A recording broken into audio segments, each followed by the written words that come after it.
Welcome to another story written by Oracle 1. The Cursed Objects of the Decaying Church. Chapter 1. The church stood at the edge of the marshlands where the fog never fully lifted. Elias Harper first saw it through the rain-streaked windshield of his truck just before dusk. The structure rose from the dead reeds like a corpse refusing burial, its black steeple leaning slightly against the gray sky while rotting wooden beams protruded from the walls beneath layers of creeping ivy. The surrounding village had long since disappeared. Only fragments remained, collapsed stone fences swallowed by weeds, broken wells filled with stagnant water, the skeletal remains of houses sinking slowly into the marsh. Yet the church remained standing, waiting. Elias parked beside the rusted remains of an iron gate half submerged in mud. The engine noise died immediately beneath the endless sound of rain striking the wetlands around him. No birds, no insects, nothing except water and wind. He stared through the windshield toward the church. Every window was dark. Several sections of the roof had partially collapsed inward, exposing rotted support beams beneath. The bell tower leaned at an unnatural angle above the structure, yet somehow remained intact despite the years of decay. Elias reached into the passenger seat and picked up the small leather-bound journal resting there. Its pages smelled strongly of mildew and old paper. His father's journal. The final entry had been written 12 years earlier. The objects are still inside the church. Nothing else followed. No explanation. No final note, just that sentence. 3 days later, his father vanished. No body was ever found. Elias had spent years trying to forget the journal entirely. But some memories refused burial. Especially the ones that returned at night. He stepped from the truck into cold rain immediately thick with the smell of marshwater and wet earth. Mud clung heavily to his boots as he crossed the overgrown path leading toward the church entrance. The closer he approached, the quieter the marsh became. The rain still fell, but its sound dulled strangely near the church walls, as though the building absorbed noise itself. Elias stopped near the entrance steps. The church doors stood slightly open. Darkness filled the narrow gap beyond them. A faint smell drifted outward. Old incense, rotting wood, and beneath both, something metallic, like rusted iron soaked in water for decades. Elias removed a flashlight from his coat pocket and switched it on. The beam trembled faintly across the church exterior. Symbols had been carved into the wood surrounding the entrance. Not religious carvings. Scratches. Hundreds of them. Thin overlapping lines etched deeply into the old wood as though made by desperate fingernails. Elias's chest tightened. He recognized the marks immediately. The same scratches covered the final pages of his father's journal. The rain intensified suddenly behind him. The marsh reeds bent violently beneath strong wind. Yet the church doors did not move. The darkness beyond them remained perfectly still. Elias swallowed hard, then stepped inside. The temperature dropped instantly. Cold flooded through his coat and gloves with unnatural sharpness. The smell inside the church was overwhelming now: mold, damp stone, candle wax, and that same metallic scent lingering beneath everything else. The flashlight beam swept slowly across the interior. Pews lay overturned throughout the sanctuary, many broken entirely apart by rot and collapse. Thick water stains covered the walls and ceiling, while long strands of black mold crept downward from exposed beams overhead. At the far end stood the altar, or what remained of it. The wooden structure had partially collapsed inward, buried beneath debris and fallen plaster from the ceiling above. And scattered throughout the church, objects. Dozens of them. A child's doll resting upright upon one pew. A cracked silver mirror hanging crookedly against the wall. A rusted music box beside the altar. Old rosaries draped from collapsed beams overhead. None of them appeared dusty. None of them looked abandoned. Elias moved carefully deeper into the sanctuary. The floorboards groaned softly beneath each step. His flashlight passed over another object near the center aisle. A black pocket watch. Its chain stretched across the floorboards like a dead spider's leg. Tick. Elias froze. The watch moved slightly. Tick. The sound echoed softly. Through the church. The watch was running. Impossible. Elias crouched carefully beside it.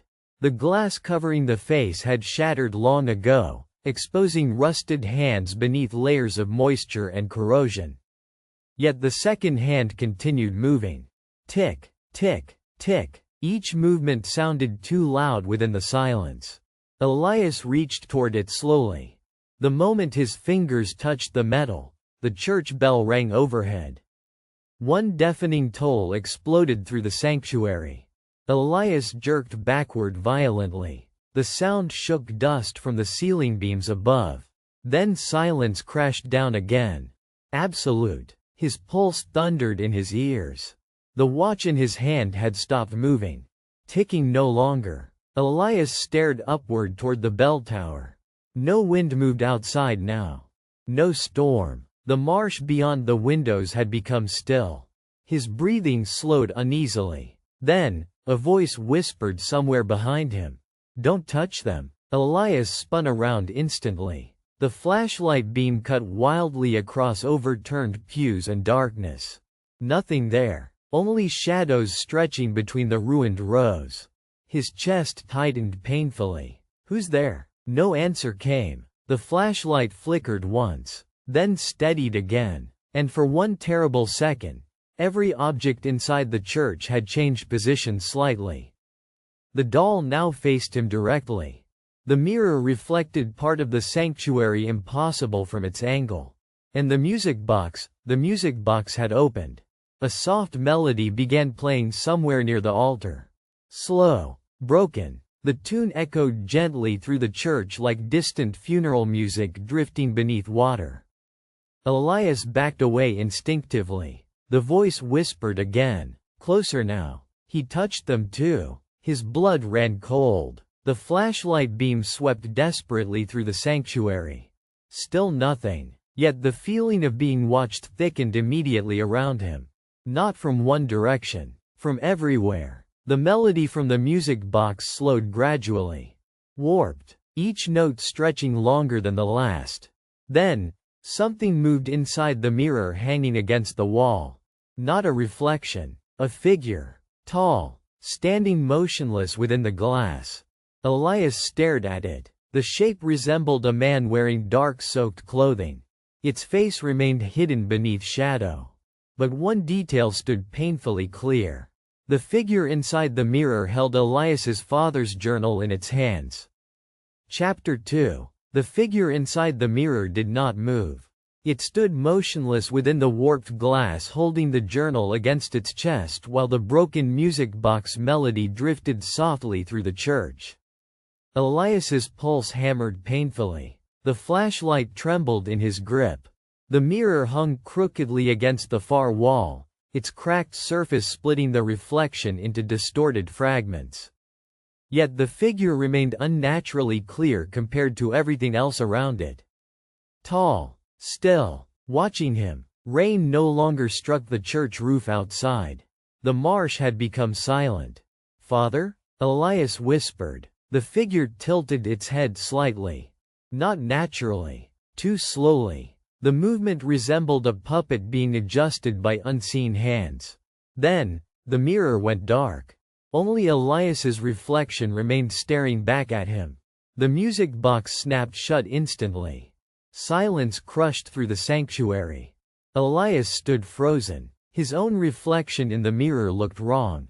Delayed. Several seconds slower than his actual movements.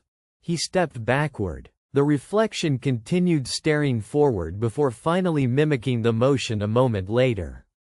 Elias's stomach tightened violently. "No." A soft clicking noise echoed beside him. Tick, tick, tick. The pocket watch had started again.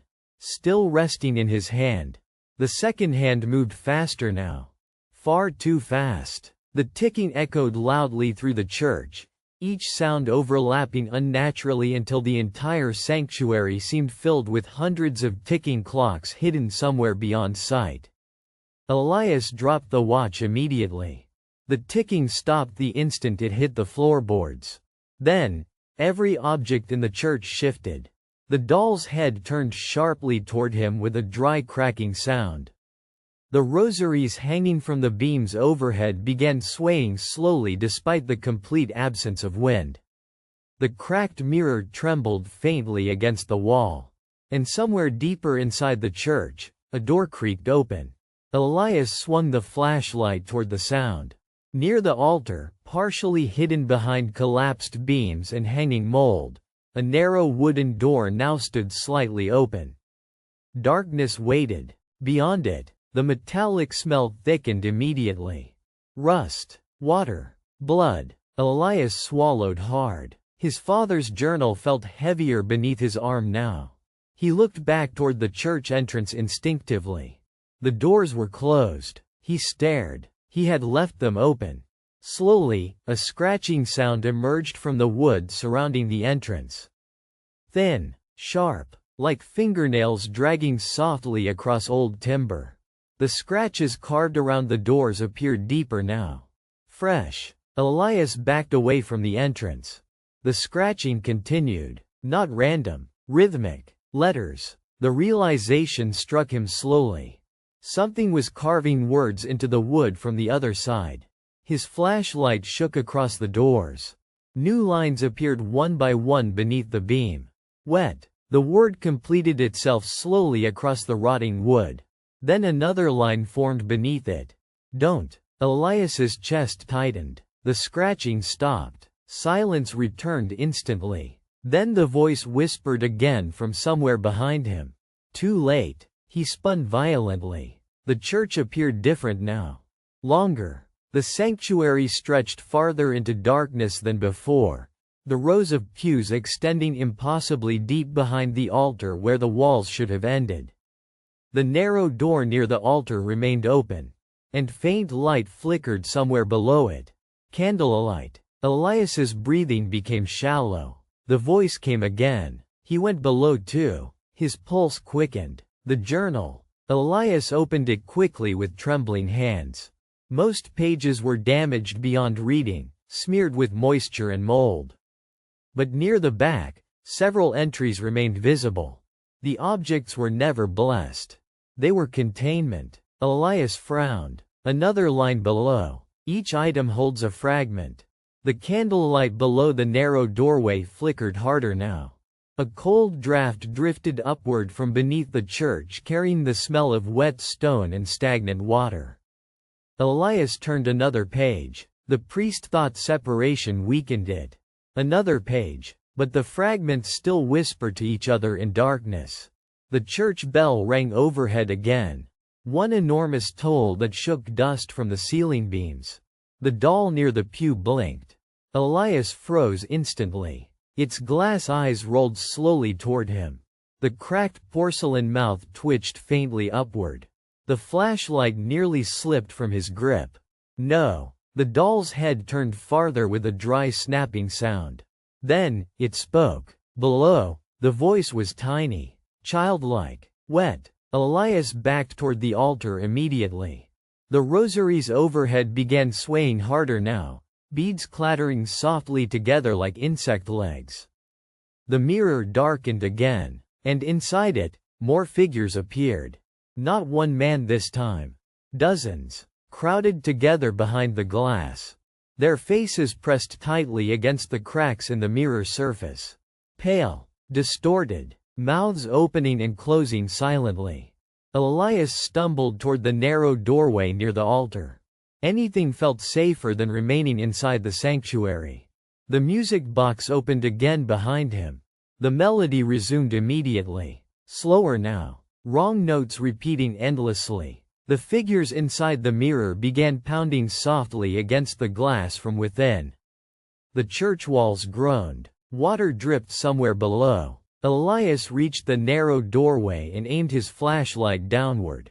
Stone stairs descended beneath the church into darkness. Ancient stairs. The walls around them were covered in black water stains and strange symbols scratched deeply into the stone. The metallic smell pouring upward from below nearly made him gag. Yet something else disturbed him more. Voices. Soft whispers drifting upward from beneath the church. Many voices. Praying. Elias descended slowly. The stairwell spiraled deep below the sanctuary, the temperature dropping sharply with each step. Moisture covered the walls heavily now, while thin streams of dark water ran slowly downward between the stones. The whispering below grew louder. Not prayers. Conversations. Hundreds of overlapping voices murmuring softly together. The stairwell finally opened into a massive underground chamber. Elias stopped breathing. The crypt beneath the church stretched far beyond the building above it. Stone pillars rose from black water flooding the chamber floor while hundreds of candles burned unevenly along narrow pathways winding through the darkness. And throughout the chamber, objects. Thousands of them. Shelves carved into the walls held endless rows of dolls, watches, mirrors, books, crucifixes, paintings. Jewelry, music boxes, photographs, and countless other items stretching into the darkness beyond sight. Every object looked old, used, personal. The whispers filled the chamber. Elias realized slowly.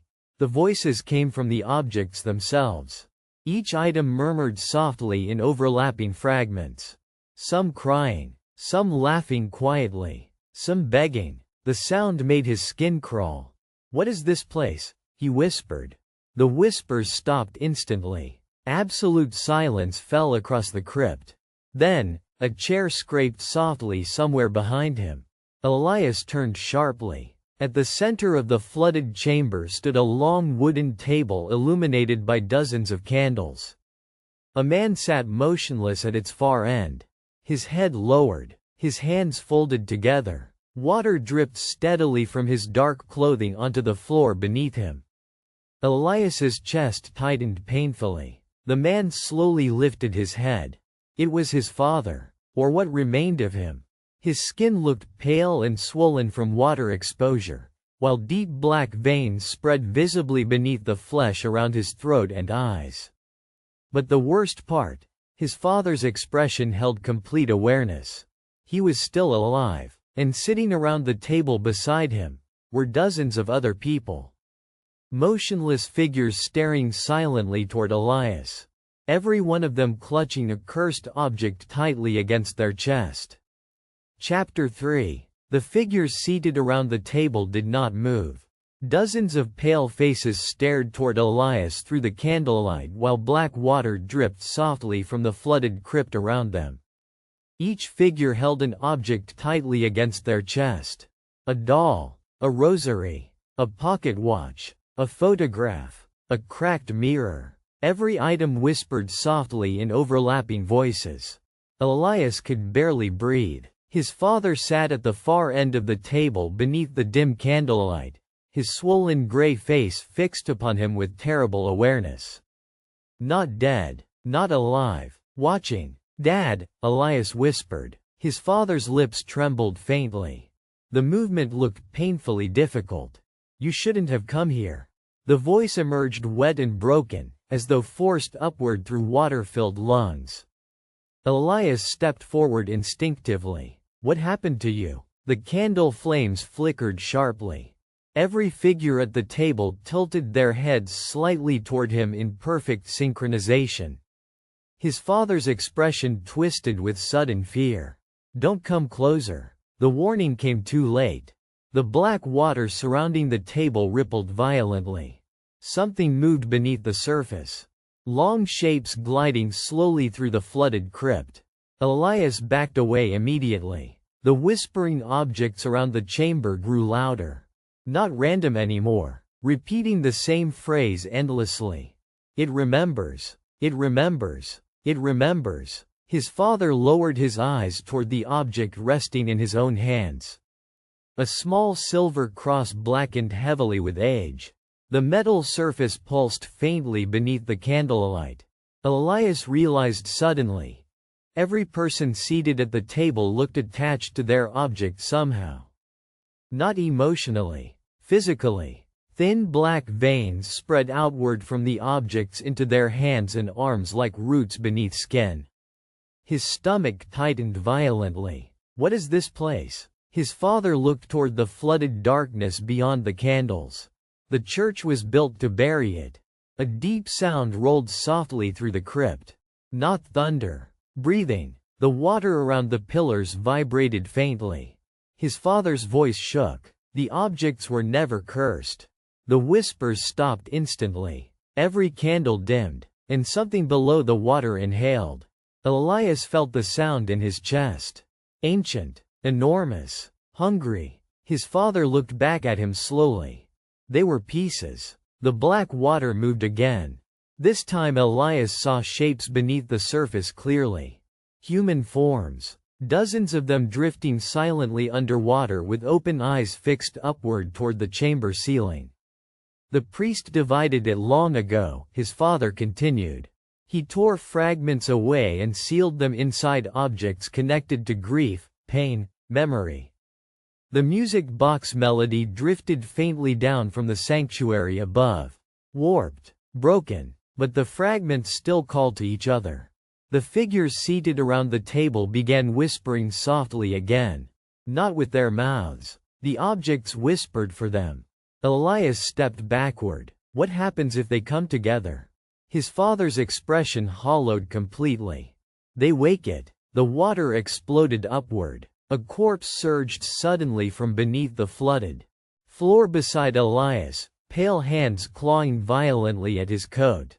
Elias screamed and staggered backward. The body's face looked featureless beneath dripping skin, its mouth stretching unnaturally wide while black water poured endlessly from inside it. Then another body surfaced. Then another. The flooded crypt erupted with movement as drowned figures rose silently from the depths surrounding the chamber. The seated people around the table remained motionless. Accepting. Waiting. His father gripped the silver cross tighter. You touched the watch. The whispering intensified immediately. You let it recognize you. The drowned figures turned toward Elias together. Their movements were horribly slow. Patient. As though they knew escape no longer mattered. Elias backed toward the stairwell desperately. No. His father suddenly stood from the table. The movement tore wet sounds from his body as black veins stretched visibly beneath his skin. You still have time. The drowned figures stopped moving instantly. Every pale head turned toward his father instead. Fear crossed his face. Real fear. The objects remember suffering, he whispered quickly. That's how it survives. Every death, every grief, every loss tied to them feeds the thing beneath the church. The breathing below deepened. Candles flickered violently. The entire crypt trembled faintly. His father stepped toward him slowly. You need to destroy them. Elias stared around the chamber. Thousands of objects lined the walls endlessly into darkness. That's impossible. His father shook his head weakly. You only need to destroy one. The silver cross in his hands pulsed faintly. Elias's pulse quickened. What happens then? Pain twisted across his father's face. It remembers itself again. The answer chilled him instantly. His father looked downward. I was supposed to stop it 12 years ago. The drowned figures began twitching violently in the water surrounding them. The whispers grew frantic now. Don't break it. Don't wake it. Don't let it see. Elias stared at the cross. The black veins spreading through his father's hands pulsed harder with each heartbeat. You became part of it. His father nodded faintly. The objects keep us alive. A terrible realization settled slowly into Elias's chest. The people seated around the table weren't prisoners. They were anchors. Human vessels keeping fragments separated. Keeping the thing asleep. The drowned corpses surrounding the chamber began climbing fully from the water now. their featureless faces turning toward Elias with growing urgency. The whispers sharpened. "It's waking! It's waking!" His father stepped closer and forced the silver cross into Elias's hands. The moment Elias touched it, the crypt screamed. Not metaphorically. The entire chamber released one enormous shriek from every object simultaneously. Voices exploded through the darkness. Children crying, men screaming, women begging, thousands upon thousands of trapped memories bursting outward at once. Elias nearly collapsed. The cross burned ice cold in his hands. And suddenly, he saw everything. The priest centuries ago kneeling beneath the church while something enormous moved below the flooded crypt. Villagers drowning themselves willingly in black water while whispering prayers. People carrying cursed objects away from the church across generations, unknowingly spreading fragments of the buried thing into the world. And his father, returning here years ago after realizing the truth. Choosing to stay. Choosing to become one more anchor. The visions vanished instantly. The cross cracked down the center. His father's face drained completely of color. No, the crypt floor split open beneath the table. Black water erupted upward violently as something enormous shifted beneath the church foundations. The drowned figures began screaming. Not in fear, in worship. The walls lining the chamber cracked apart one by one. Thousands of cursed objects fell from the shelves into the floodwater below. Mirrors shattered. Music boxes opened. Pocket watches began ticking together in deafening unison. And from beneath the church, something began rising. Elias stumbled backward toward the stairs as the flooded chamber collapsed around him. The black water churned violently now. Not from movement, from bodies. A massive shape composed entirely of human forms pressed upward beneath the surface, countless faces writhing together beneath stretched translucent flesh. Every face whispered, every face remembered. His father looked at Elias one final time, then stepped backward willingly into the flood. The black water swallowed him instantly. Run! The thing beneath the church opened thousands of eyes at once. Elias turned and sprinted for the stairwell. The crypt erupted behind him. Water thundered upward through collapsing stone while the whispers became deafening screams flooding the church foundations. He burst into the sanctuary above. The church had changed. The pews now faced inward toward the center aisle. Every object throughout the sanctuary pointed toward him. The doll stood upright upon the floorboards. The mirror reflected impossible darkness behind him. The pocket watch ticked violently on the altar. And carved across every wall of the church were words scratched deep into the wood. "We remember you." The bell tower rang overhead. Again, again, again, each toll louder than the last. The walls split apart as black water surged upward through the floorboards behind Elias. The thing beneath the church was rising fully now. He ran for the entrance desperately. The church doors stood open once more. Rain screamed across the marsh outside. Elias threw himself through the doorway. The mud swallowed his boots as he stumbled away from the church into the storm. Behind him, the bell tower collapsed. The entire church groaned violently inward as black water exploded through the shattered windows and roof. And within that flood, Elias saw faces. Thousands of faces staring out through the collapsing structure. Whispering, remembering. Then the church sank. Slowly, silently. The marsh swallowed it completely beneath dark water and rain. Years later, travelers crossing the wetlands would sometimes report strange objects appearing beside the old road leading into the marsh. A child's doll, a silver cross, a rusted pocket watch still ticking softly despite its age. Most people ignored them, some took them home, and those who did often began hearing whispers at night shortly afterward. Soft voices drifting through empty rooms. Voices belonging to dead relatives. Missing loved ones. Forgotten people calling gently from the darkness. Promising comfort. Promising reunion. Promising that somewhere beneath the marsh, the church was still listening. Waiting patiently for its scattered pieces to find their way home again. For more stories, like and subscribe.